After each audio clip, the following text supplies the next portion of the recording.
এমন ভাবে পদদলিত করবে তাদের বুকের মধ্যে লাত্তি মেরে মেরে জাহান্নামে ফেলাইয়া দিবে। বলুন নাউজুবিল্লাহ। হে আমার তামারহাটের বাবারা, তামারহাটের মা বোনেরা, আপনারা ভালো করে শুনে রাখেন, মেয়েদেরকে দুনিয়ার মধ্যে বাবার বুকের মধ্যে লাত্তি মারার জন্য আল্লাহ পাঠাই নাই।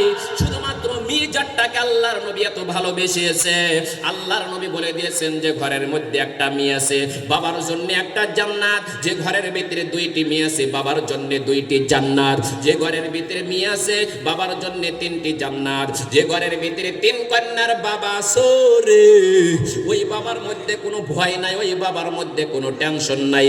আল্লাহর নবী বলে দিয়েছেন, তিন কন্যার পিতা আমি মুহাম্মদ সাল্লাল্লাহু আলাইহি সাল্লাম কিয়ামতের দিন একসঙ্গে জান্নাতে চলে যাব।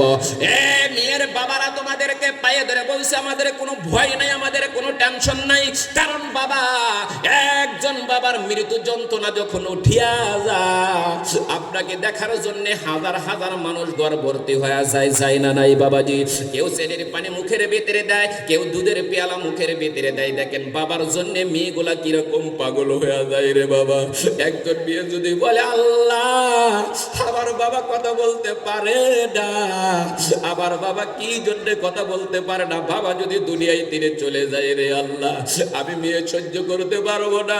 আমি মেয়েকে বাবা সকালবেলায় সুবাহি মক্তবে পাঠাইয়া দিত, আমি আমার বাবা আমাকে সকালবেলায় কোরআনের তালকিন দিত। আজকে যদি বাবা দুনিয়ায় তীরে চলে যায়, আল্লাহ আমি সহ্য করতে পারবো না।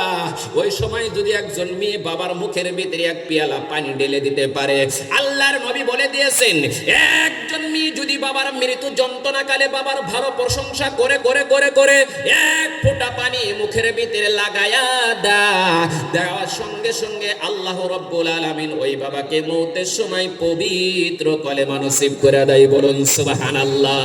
হে মুসলমান শোনো, আর কিছুগুলা মেয়ে যদি বলে আল্লাহ আমার বাবা এত ভালো ছিল, মোবাইলের ভিতরে যখন অ্যাডভার্টাইজ দেখে দেখে নতুন নতুন পোশাক আনতো, আমার বাবার আগে কেউ কোনো মেয়ের শরীরের ভিতরে পোশাক লাগাইতে পারে নাই। আমার বাবা যদি চলিয়া যায়, আর জীবনে মনে হয় যখন নতুন নতুন ডিজাইন করে আমি বর্জনা বাজারে ঘুরতে পারবো না। বাবা যদি জেন্দা থাকে, নিশ্চয়ই আমার বাবা টাইট ফিট কাপড় লাগাইতো। সকালে এক ড্রেস করতাম, বিকালে আর এক ড্রেস করে করে যুবকদেরকে আমি পাগল বানাইতাম। হে বাবা, তুমি 4 লক্ষ টাকা দামের হাজি, তোমার মতন হাজি সাহেব গ্রামের মধ্যে কেউ নাই। তুমি যদি তোমার বাবার খারাপি প্রশংসা করে করে এক ফোঁটা পানি যদি তোমার মুখের ভিতরে খারাপি মেয়ে দিয়ে দাও, আল্লাহর নবী বলছে ওই বাবাকে তাহবাত আমালাকুম, সমস্ত নেক আমলগুলি বরবাদ করে দিয়ে ওই বাবাকে তিনটি আকৃতি করে দুনিয়ায় তিনি বিদায় করে নেয়। 3টি আকৃতির কথা শুনবেন কি বাবাজি?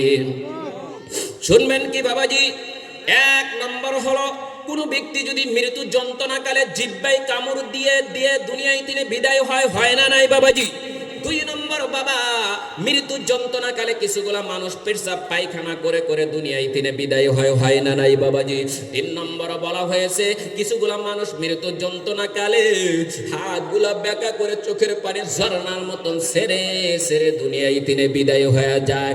এবার নবীজি বলে দিয়েছেন, একটা লক্ষণ সবচাইতে ভালো রে, পৃথিবীর জমিনের ভিতরে কোন ব্যক্তি যদি মৃত্যু হয়ে যায়, মৃত্যু হওয়ার পরে লক্ষ্য করে দেখবেন, পাশের তিনি 10 মিনিট পরে তার মাথায় তিনি পা পর্যন্ত দেখবেন আল্লাহ তাআলা হলুদ রঙের চেহারা বানায়া দেয় না নাই বাবাজি? এই বৈঠকের ভিতরে আমরা যারা বসিয়েছি, মৃত্যুর পর হলুদ রঙের চেহারা চাই কি চাই না বাবা? হাতটা তুলে দেখা যায়, চাই তো নাকি? ইনশাআল্লাহ নারে তাকবীর। আল্লাহ তুমি কবুল করো। এই বৈঠকের ভিতরে যারা বসে আছে, আল্লাহ সব বান্দার তামাম জিন্দেগির গুনাহগুলি তুমি মাফ করে দাও। বলুন সুবহানাল্লাহ।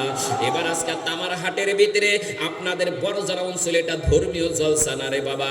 আজকে দেখেন শাবানদের মাসের ভিতরে এত সুন্দর মাহফিল, কারণ হলো আমাদের জন্য এত বড় ভাগ্য, আমাদের জন্য এত বড় ভাগ্য।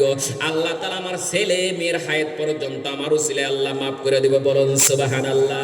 কারণ বাবাজি এই বৈঠকের ভিতরে ও বাবা আপনাদের পায়ে ধরে বলছি রে বাবা, এই মাদ্রাসার প্রতি যার ভালোবাসা আছে, যার প্রেম আছে রে বাবা, আমাদের মধ্যে কোনো ভয় নাই, আমাদের মধ্যে কোনো টেনশন নাই। কারণ হলো বাবাজি, নিজের জানের চাইতে আমরা মাদ্রাসাকে বেশি ভালোবেসেছি। ও বাবা, আল্লাহর নবী বলে দিয়েছেন, পৃথিবীর জমিনের ভিতরে উম্মত ছড়ো, যদি কোনো আল্লাহর সঙ্গে প্রেম করতে চাও, ভালোবাসা করতে চাও, তাহলে তাড়াতাড়ি আমার সঙ্গে তোমরা অনুসরণ করে নাও, আমার তরিকার মধ্যে তোমরা কদম দাও। আল্লাহ বলছে, কুল ইন কুনতুম তুহিব্বুনাল্লাহ ফাত্তাবিউনি ইউহিব্বুকুমুল্লাহ, আমাকে যদি চাইতে চাও, আমার হাবিবের সঙ্গে তোমরা মোহাব্বত করো। নবীজির দ্বারাই শোনায়া দিয়েছে রে বাবাজি। সেই জন্য আজকে নবী নাই, নবী নাই, নবীর জন্য কান্দে মন। নবী তো আজকে মদিনাতুল মুনাওয়ারায় এসেছে। যে নবী 63 বছর জিন্দেগির ভিতরে কোনোদিন উদ্দর উপরে খানা খায় নাই রে বাবা, যে নবী 63 বছর জিন্দেগির ভিতরে কোনোদিন নরম বিছানার মধ্যে পিঠ লাগায় নাই, যে নবী 63 বছর জিন্দেগির ভিতরে কোনোদিন বালিশের ভিতরে মাথা লাগায় নাই রে বাবা। আজকে নবী আমাদের কথা মনে করে করে সারা জীবন কেন্দেছে, কিন্তু আজকে নবীজির বাড়িতে জলসা, বাদ্দারা বসতে পারে না। সেই জন্য আবার নবীজি যেদিন নরম বিছানায় একটু ঘুমাইছে, ঘুমের মধ্যে স্বপ্নে দেখছে আমার বেশি সংসার জাহান্নামে উম্মতেরা চলে যায়। এই জন্য নবীজি লক্ষ্য করে দেখেন, সব সময় দেখেন আমাদের জন্য চিন্তা করে করে দুনিয়ায় থেকে বিদায় হয়েছে। আজকে দেখেন নবীজির বাড়িতে জলসা, নবীর সঙ্গে প্রেম নাই, নবীর সঙ্গে ভালোবাসা নাই। যদি কারো নবীর সঙ্গে ভালোবাসা নাই, কারোর সঙ্গে যদি পরিচয় নাই, তাহলে জীবনে দেখেন আল্লাহর নবী আমাদেরকে সাফায়াত করবে না। এ বড় জনার মানুষ, তোমাদেরকে পায়ে ধরে বলছি, এই বৈঠকের ভিতরে কারো জানি বাবা হারানো ব্যক্তি এখানে বসে আছে, আছে না নাই বাবাজি? এই বৈঠকের ভিতরে কে জানি আছে রে, আজ 10 বছর হলো মাকে মা মা বলে ডাকতে পারি না রে আল্লাহ। এই বৈঠকের ভিতরে বসে বসে যদি আল্লাহ বলে দিয়েছেন, কোন সন্তান যদি বাবার কথা মনে করে করে একটা ফোঁটা যদি কোরআনের মাহফিলে ফালায়া দেয়, তার মা বাবার কবরের ভিতরে কোনো শাস্তি হইতে পারে না, কবরের ভিতরে কোনো গুনাহ হইতে পারে না। কারণ বাবাজি, আজকে যখন এই ধর্মীয় জলসা পাতা হয়েছে, ধর্মীয় জলসা পাতার সঙ্গে সঙ্গে এলাকার মধ্যে সব কবরের ভিতরে আল্লাহ সাইলেন্ট রেখে দিয়েছে। বলুন সুবহানাল্লাহ। হে কবরবাসী, তোমাদের মধ্যে কোনো ভয় নাই। আল্লাহ তো বলে দিয়েছে, মানুষ যখন মৃত হয়ে যায় সব আমল বন্ধ হয়ে যায়। তিনটি আমল কিয়ামত পর্যন্ত জিন্দা থাকে, থাকে না নাই বাবাজি? 3টা আমলের ভিতরে সর্বপ্রথম আমল হলো ছেলে মেয়ে।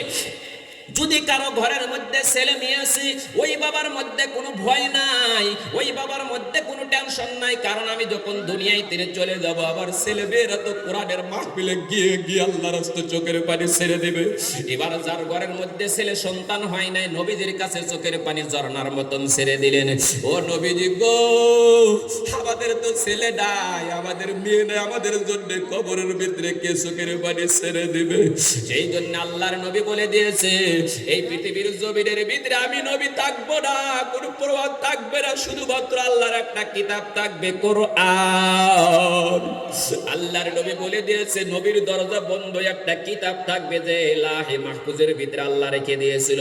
আল্লাহর পবিত্র কোরআনকে যারা মানতে পারবো, আর কবরের মধ্যে কোনো ভয় নাই। সেই জন্য বলে দিয়েছেন, পৃথিবীর জমিনের মানুষ, তোমরা শুনিয়া রাখো, নিজের ঘরের মধ্যে আল্লাহ ছেলে এবং মেয়ে দেয় নাই। আমি কোরআনকে স্মরণ করবো, কোরআনকে ভালোবাসবো। যারা কোরআন পড়নেওয়ালা আছে তাদেরকে যদি একটু সহযোগিতা করি। এবার এই গ্রামের ভিতরে মানুষ, কিছুগুলা মানুষ আছেন জানি না, আমাদের ধুবড়ী ডিস্ট্রিক্টের ভিতরে আমি দেখেছি রে বাবা, আমাদের সাউথ শালমারার ভিতরে আমি দেখেছি রে বাবা, কিছুগুলা মানুষ দেখেন রাস্তার মধ্যে তালবিলিম গুলা ঘোরাঘুরি করে না নাই বাবা? এই যে তালবিলিম গুলা ছোট্ট ছোট্ট ছেলেরা বাবাকে হারাম, মাকে হারাম, পাগলের মতন মাদ্রাসার ভিতরে বোটিং এর ডাল খায় রে বাবা। এবার যদি আপনার যদি মনে হয়, আল্লাহ আমরা বাড়িতে এত সুন্দর ভালো মন্দ খায়, আজকে ছেলেরা মনে হয় কি আজকে ডাল খায় বাবা মা হারায় রয়েছে, কোন তালবিলিমের মাথার ভিতরে একটা যদি মাথার ভিতরে হাত দিয়ে দে, এই বড় জনা যতগুলা হোটেল রয়েছে, যতগুলা দোকান রয়েছে রে বাবা, একটা দোকানের মধ্যে যদি 10টা টাকা খরচ করে তালবিলিমের মুখে তুমি হাসি ফুটাইতে পারো রে বাবা, তোমার মতন এই গ্রামের মধ্যে ভাগ্যবতী কোনো পুরুষ হইতে পারে না। আল্লাহর নবী বলে দিলেন, একজন মাদ্রাসার তালবিলেমের মুখের ভিতরে খানা দেওয়ার সঙ্গে সঙ্গে আমি নবীজির পেটের মধ্যে খানা তুলে দিল, বলুন সুবহানাল্লাহ।